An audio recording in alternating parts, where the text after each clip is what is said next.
Okay, so we're first just going to kind of start with some background just about yourself. So where did you grow up? I grew up all over the United States. Yeah. I was born in Omaha, Nebraska. We left when I was 6 years old, I think. And then from there we went to, and I'll have these totally out of order. Order really doesn't matter. Madison, Wisconsin, Columbus, Ohio. There's another one in there. Illinois, Crystal Lake, Illinois, Detroit, Michigan. And we finally landed in Marshfield, Massachusetts. I may have forgotten another one in there. Wow, you did really move a lot. And Marshfield is located about 20 minutes south of Boston. Okay. And it's right on the coast. Okay, so is that where you went to high school? That's where I went to high school, yes. And what was the high school called? Marshfield High School. Marshfield High School. Usually that's the trend, but my high school wasn't even close to anything that my town was named, so I always like to ask. Yeah, it can be different. Yeah, okay.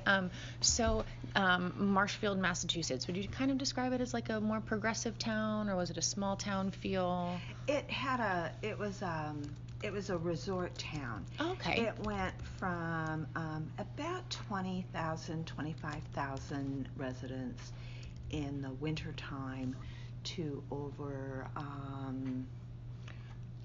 probably close to 50,000. Oh my word! Wow.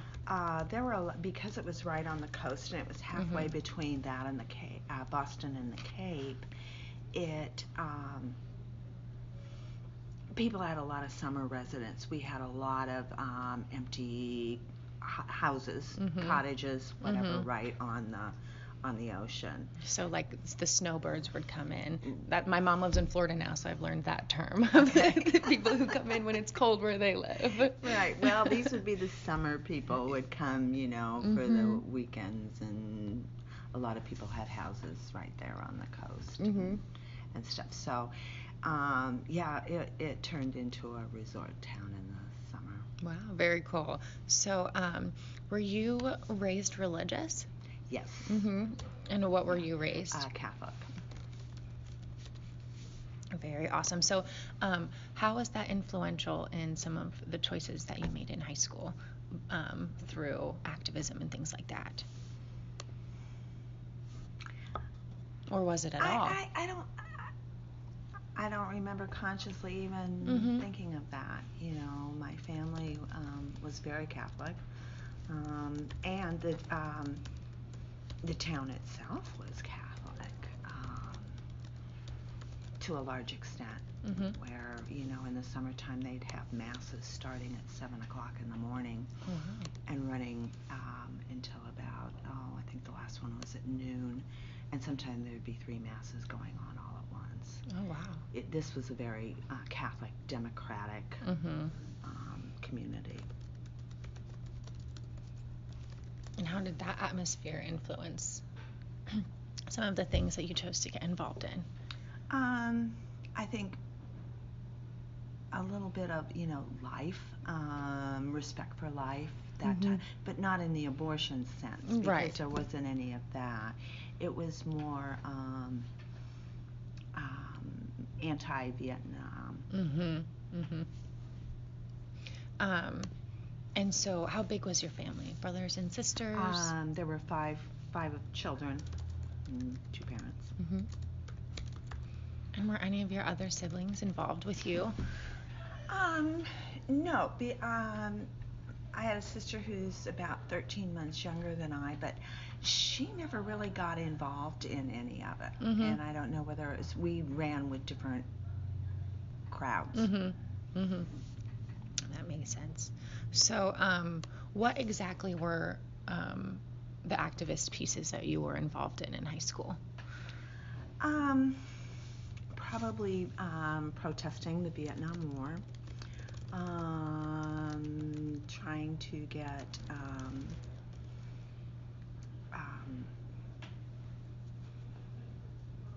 things changed in the school.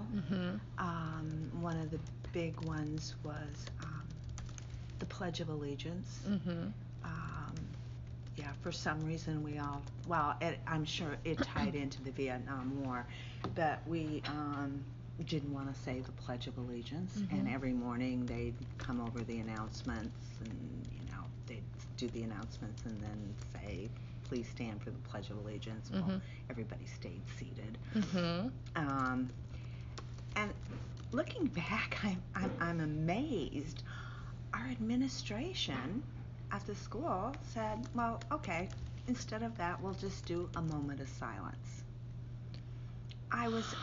Looking back at that, I am floored. Yeah. But again, I'm not for sure that some of the teachers, we had young teachers, I mean, a mixture of teachers, but a majority were young. I am sure that they were not, were more with us. That's Their very views cool. were similar, but they couldn't do anything about it. They had to separate that out a little bit. Right. Right. That makes sense. At least you still kind of had the feel that they weren't going to, discriminate against you because you were standing up for what you believed in. And I don't believe any of us ever got suspended for any of it. Wow. Not to my recollection. Wow, that is very cool. Again, you see, and you have to remember, we're on the East Coast, which is a whole different mindset than the Midwest. Yeah, I grew up in Pennsylvania, so that's definitely one of the biggest things I realized moving out here is, extremely different, mindsets and, mannerisms and everything pretty much. When they say you're moving to the Midwest and you have Midwest values now, it's you think that they are just kind of exaggerating, but it is there is some truth to that. There really is. Wow, so cool. So you did got that Pledge of Allegiance pretty much changed to the moment of silence. That was so great. So then what exactly did you do in these Vietnam War protests? Well, we would black armbands, and we would have protest rallies down in the middle of town. What did those look like? Bunch of us. Well, I mean, we would just leave school and just go down, and there were signs, against the Vietnam War. And then I think it was we had a couple with the elections. You have to remember, Massachusetts is a very democratic state. Right. And I believe it was Goldwater and Richard Nixon. Anti-Nixon, pro-Barry Goldwater. That is so neat. I don't think it's very much at all. I was on the fringe of it, really. Yes, but also with everything going on today and all of the protests, and there's always so much backlash, and it's just kind of neat to see that, the vast majority of the people that you were there with in your school and in your community, were really kind of rallying with you. Yeah. So what did, with that being said, what kind of opposition did you face? Not a lot. Another thing, a lot of us were on the school newspaper, and they wouldn't allow us to print articles from the paper, from the news or anti-war or another group, I think, was the Students for a Democratic Society, SDS. Yep. Some of their views, we weren't allowed to print those into our school newspaper. The school newspaper was, so-and-so was seen with so-and-so down the hall type thing. So we all quit. Huh. And a a couple of my friends managed to find a mimeograph machine. I don't know if you know what that is. I don't. Okay, that's pre-computer. Basically, it's a machine that could print off, like, it was just a printing machine. Mm-hmm. It used ink, Mm-hmm. blue ink. I can remember hands being covered in blue ink. And so we started an, I'd say, underground newspaper. Oh. And now this is where the administration did kind of step in a little bit. Not a lot. I think the first couple of copies of it that we had printed were being handed out on school property. Mm-hmm. And the vice principal, who is typically the disciplinarian, came through and started taking the newspapers away as they were being handed out. He would just reach out and grab from the students. I babysat for him, and I saw him picking up the papers. And I went, So I shoved it in the middle of a notebook.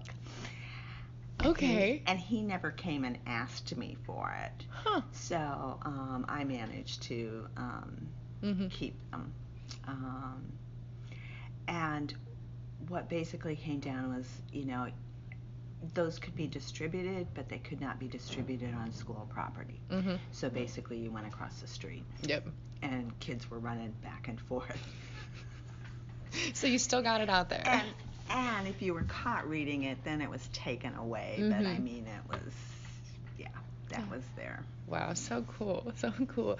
So, was there, just like a moment where you realized that, you and your friends, just needed to kind of step up. You needed to, get this newspaper off the ground and talking about important things, or, get that Pledge of Allegiance changed? Yeah, I don't know that there was an exact moment. Mm-hmm. It just kind of evolved.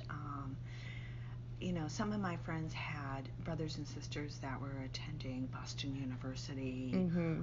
And some of the other colleges in the Boston area, and things were heating up, and that was filtering down. Mm-hmm. Very cool. So,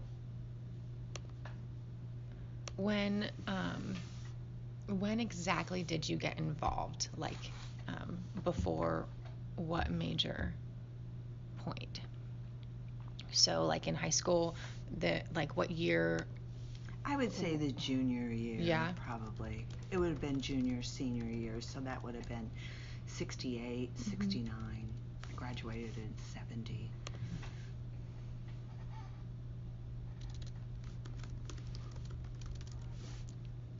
Okay, so what would you say, do you think, was your major accomplishment through all of the things that you did in high school for activism? For activism. I didn't.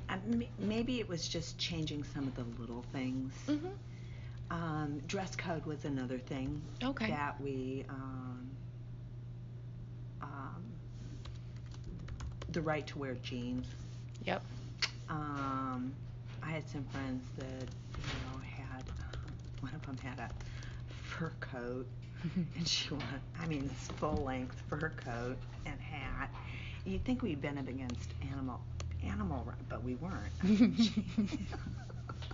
It's just kind of funny when I look back and I think how things have changed. Mm-hmm. Yeah. And so we managed to change the dress code. We were allowed to, Mm-hmm. Do the jeans. Again, the Pledge of Allegiance. It was just little things. Mm-hmm. Yep. I wouldn't say anything major. We didn't stop the Vietnam War. Well, yes, but, Yeah. it was definitely something that blew up across the nation. Right. So every little town matters, Right. Yeah. Very cool. So were you supported in the things that you did with your family and your friends and things like that? More of my friends. Mm-hmm. I don't know. My family, God bless my mom and dad, as long as I wasn't involved in drugs. I Yeah. think, and you have to remember that was a big part of it too. Mhm. There was a lot of drugs. Mhm. You know, about 75 people out of my class got busted at a party one night Oh wow. for marijuana, I believe. And the only reason I wasn't at the party was I had to work. Oh wow. Yeah.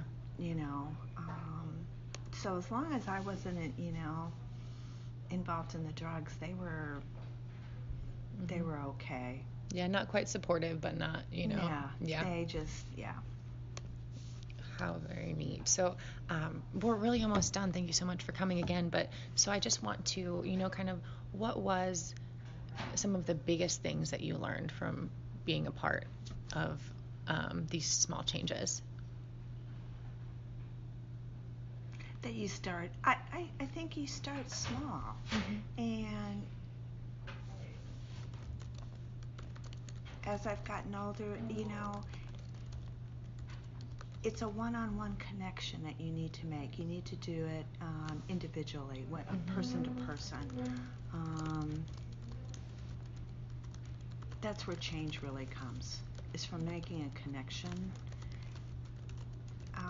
with somebody. If you have a very strong opinion, and just do it one person at a time. Wow. I mean, it was just, yeah, it was a way for us to get out of school. We had bomb threats on a regular basis. Oh my word. We could always tell when there was the difference between a bomb threat and a fire drill, depending upon how far they walked us. Oh wow. Yeah. A lot of turmoil.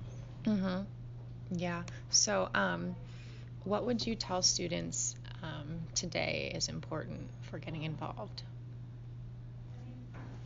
First, to concentrate maybe on one issue, and get as much knowledge about it as you can, and again, make it one person at a time.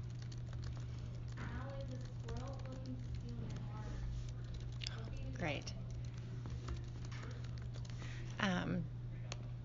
So, did you work with any organizations in your town? Like, were there any national organizations or small local organizations, or was it mostly No. just through school? It was through school. Yeah? Yeah. That's so cool. Especially, that your school wasn't exactly supportive, but they weren't exactly, really trying to stop it either. Right. Right. I mean, looking back, like I said before, I am still amazed. Yeah, that is, oh my word, that's crazy. I remember in school we had a Jehovah's Witness, and so they don't stand for the Pledge of Allegiance anyway.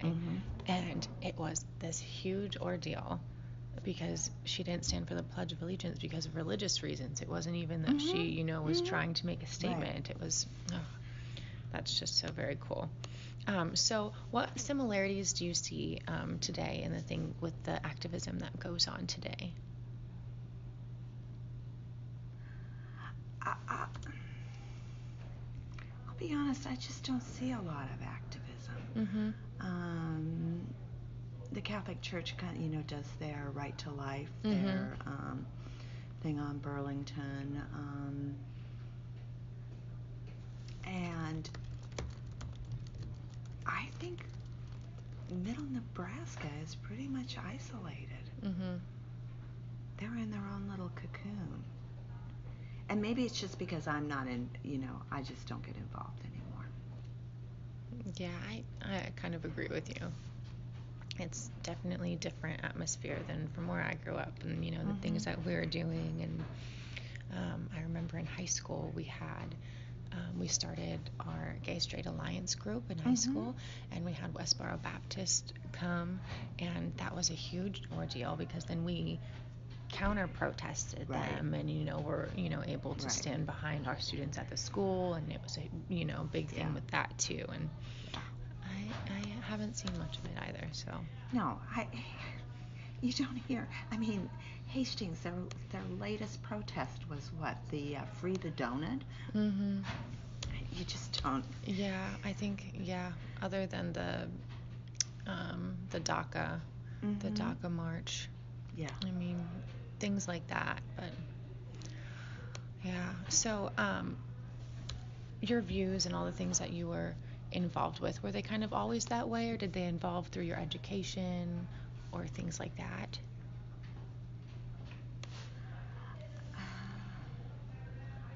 I I think a little bit through the education. Um,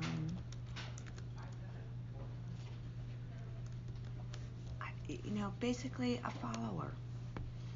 Mhm. I was a follower.